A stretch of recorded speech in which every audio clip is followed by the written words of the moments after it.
तुझी तपस करू नका, तुझ्यावर प्रसन्न झालो आहे. या समग्र ब्रह्मांडामध्ये संचार करत असता पितामहा मला कधीही मृत्यू संभवणार नाही असा मला शुभ आशीर्वाद द्या. वत्सा, या भूतलावर तू जन्म घेतो त्याचा मृत्यू निश्चित आहे. त्यामुळे मी तुला हे वरदान देण्यास असमर्थ आहे. ठीक आहे पितामहा, आपण वचनबद्ध आहात.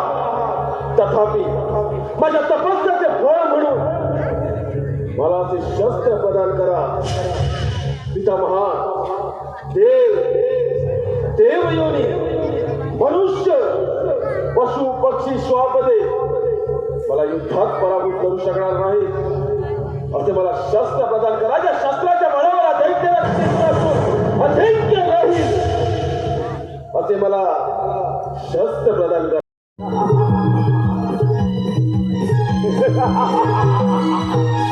धन्य झाला. या समग्र ब्रह्मांडामध्ये हा दैत्यराज सिंधुरासूर धन्य झाला.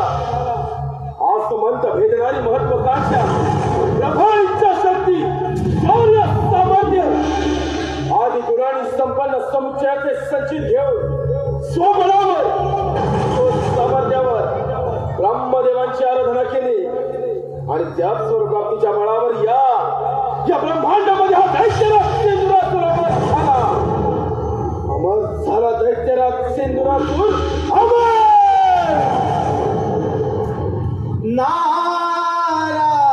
शक्तीचा होणार नारदमुळे आज जर काही सिंधुरासुराने ठरवलं तर या तपोबलाच्या सामर्थ्यावर समग्र ब्रह्मांडाचा राज्य होऊ शकतो.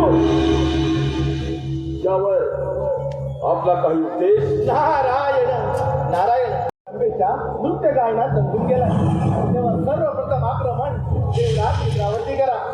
योग्य वेळ योग्य गोष्ट कथन केली. पुढे काय त्यामुळे 33 कोटी देवांचा राजा देवेंद्रा स्वर्गीय सुखाचा आनंद घेतोय.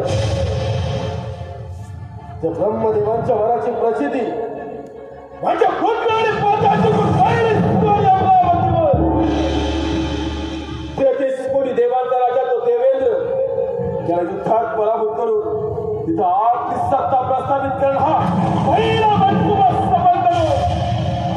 देवर्षी नारद देवेंद्र सिंहासनी विराजमान होणारा सिंहासन